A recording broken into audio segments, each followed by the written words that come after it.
नमस्कार, सुप्रभात news UP में आपका बहुत बहुत स्वागत है। इससे पहले आप यूपी के कौन से जिले से न्यूज को देख रहे हैं कमेंट में जरूर बताएं। साथ ही डेली अपडेट रहने के लिए चैनल को सब्सक्राइब करना ना भूलें। यूपी के स्कूलों में नए शैक्षिक सत्र से लागू होगा नया नियम। बेसिक शिक्षा विभाग ने सभी जिलों को दिए निर्देश। प्रदेश के बेसिक और माध्यमिक विद्यालयों में बच्चों के में पढ़ने की आदत विकसित करने के लिए सरकार ने नए शैक्षिक सत्र 2026-27 से विशेष अभियान तेज करने का फैसला किया है। सरकार का उद्देश्य बच्चों की भाषा क्षमता, तार्किक सोच, संवाद कौशल और रचनात्मक अभिव्यक्ति को मजबूत करना है। इसके लिए सभी स्कूलों में रीडिंग आवर, समाचार पत्र पठन और ड्रॉप एवरीथिंग एंड रीड अभियान को प्रभावी ढंग से लागू किया जाएगा। 31 मई तक जरूर करा ले ये काम, वरना नहीं मिलेगी पीएम किसान सम्मान निधि की 23वीं किस्त। पीएम किसान सम्मान निधि और कृषि से जुड़ी अन्य सरकारी योजनाओं का निर्बाध लाभ उठाने के लिए किसानों को 31 मई तक फार्मर रजिस्ट्री कराना अनिवार्य है। 78,000 किसान जिले में फार्मर रजिस्ट्री से वंचित हैं, जिनकी सम्मान निधि पर संकट मंडरा रहा है। जिले में अब तक करीब 79.66% किसानों ने फार्मर रजिस्ट्री प्रक्रिया पूरी कर ली। इस अभियान में एतमादपुर तहसील ने बाजी मारी है, जहां 90% से अधिक काम पूरा हो चुका है। प्रदेश में मौसम का यू टर्न। 28 मई के बाद कई जिलों में आंधी बारिश की चेतावनी। नौतपा की भीषण गर्मी और लू से झुलस रहे उत्तर प्रदेश को 28 मई से राहत मिलने के आसार है। मौसम विभाग के अनुसार नई पश्चिमी विक्षोभ के प्रभाव से प्रदेश के कई जिलों में मौसम बदलेगा। आंधी, गरज चमक और बारिश की संभावना जताई गई है। पश्चिमी यूपी के कई जिलों में ओलावृष्टि की भी चेतावनी जारी की गई है। इससे तापमान में अच्छी गिरावट के साथ ही तपिश से फौरी तौर पर राहत के आसार हैं। किसानों के लिए खुशखबरी। धान, मक्का और बाजरा के बीज के साथ फ्री में मिलेगी मिनी किट। खरीफ की फसलों का सीजन बेहद करीब है। फिरोजाबाद जिले के किसान भाई अपने अपने खेतों को तैयार करने में जुट गए हैं। जून के महीने से खेतों में बीजों की बुवाई का काम शुरू हो जाएगा। किसानों की सहूलियत के लिए कृषि विभाग की तरफ से धान, मक्का, बाजरा जैसी मुख्य फसलों के सरकारी बीज उपलब्ध कराने की तैयारी पूरी कर ली गई है। इसके लिए विभाग के अधिकारी वेबसाइट पर ऑनलाइन बुकिंग की प्रक्रिया भी शुरू हो चुकी है। गाजियाबाद ट्रैफिक पुलिस अब एसी हेलमेट पहनकर करेंगे ड्यूटी। गाजियाबाद में बढ़ती भीषण गर्मी और लू के बीच ट्रैफिक पुलिसकर्मियों के लिए एक बड़ी राहत की शुरुआत की गई है। लंबे समय तक धूप में खड़े होकर ड्यूटी करने वाले पुलिसकर्मियों की कठिनाइयों को देखते हुए उन्हें एसी हेलमेट उपलब्ध कराए जा रहे हैं, जिससे ड्यूटी के दौरान तापमान का असर कम हो सके। इन एसी हेलमेट में विशेष टेम्परेचर कंट्रोल डिवाइस लगाई गई है, जो तेज धूप और गर्म हवा में भी अंदर का तापमान नियंत्रित रखती है।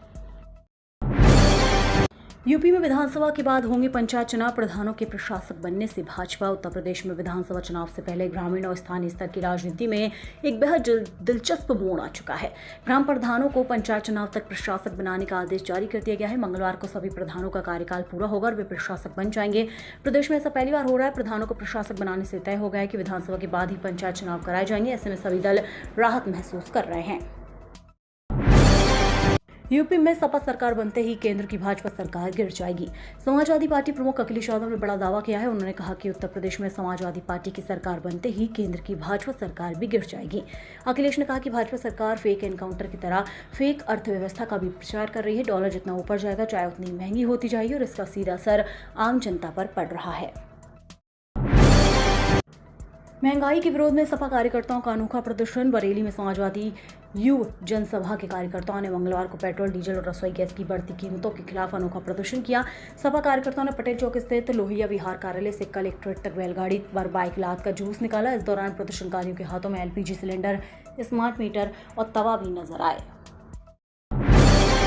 सीएम योगी ने सरकारी कर्मचारियों के कैशलेस इलाज को लेकर दिया बड़ा बयान। मुख्यमंत्री योगी आदित्यनाथ ने मंगलवार को स्वास्थ्य तथा चिकित्सा शिक्षा विभागों की समीक्षा करते कहा कि स्वास्थ्य सेवाओं में सुधार का लाभ सीधे आम आदमी को मिलना चाहिए। उन्होंने दीनदयाल उपाध्याय राज्य कर्मचारी कैशलेस चिकित्सा योजना में आयुष पद्धतियों को भी शामिल करने के निर्देश दिए। कहा कि आयुष्मान योजना के क्लेम दावों का तय समय सीमा में निस्तारण सुनिश्चित किया जाए। निर्देश दिए कि नेशनल हेल्थ मिशन के तहत कोविड कालखंड में सेवाएं देने वाले स्वास्थ्य कर्मियों का प्राथमिकता के आधार पर यथोचित समायोजन किया जाए। योगी सरकार का बड़ा ऐलान, एक दिन में जन्म मृत्यु प्रमाण पत्र। उत्तर प्रदेश सरकार ने नागरिक सेवाओं को और तेज, पारदर्शी व सुविधाजनक बनाने की दिशा में एक बड़ा कदम उठाया है। अब प्रदेश के सभी नगर निगमों में वन डे गवर्नेंस सेंटर स्थापित किए जाएंगे, जहां जन्म व मृत्यु प्रमाण पत्र बनवाने, घर जमीन के दाखिल खारिज समेत कई जरूरी काम एक ही दिन में पूरे हो जाएंगे। नगर विकास एवं ऊर्जा मंत्री ए के शर्मा ने मंगलवार को लखनऊ में इस योजना का औपचारिक ऐलान किया। आगरा मथुरा के लिए भी बुलेट ट्रेन 350 किलोमीटर प्रति घंटा होगी रफ्तार। यमुना प्राधिकरण के 5 में से 3 अर्बन सेंटर्स यानी औद्योगिक टाउनशिप को बुलेट ट्रेन आपस में जोड़ेगी। Delhi Varanasi high speed train project में मथुरा में राया अर्बन सेंटर के पास इठोरी गांव और आगरा अर्बन सेंटर के पास मातपुर मदरा गांव के पास में बुलेट ट्रेन के स्टेशन बनाए जाने प्रस्तावित हैं। जगहों पर इलाके को विकसित कर राजस्व जुटाने की योजना में जमीन की तलाश भी national high speed rail corporation limited ने शुरू कर दी है। यूपी में बिजली कटौती पर बवाल, अखिलेश ने सरकार पर निकाली भड़ास।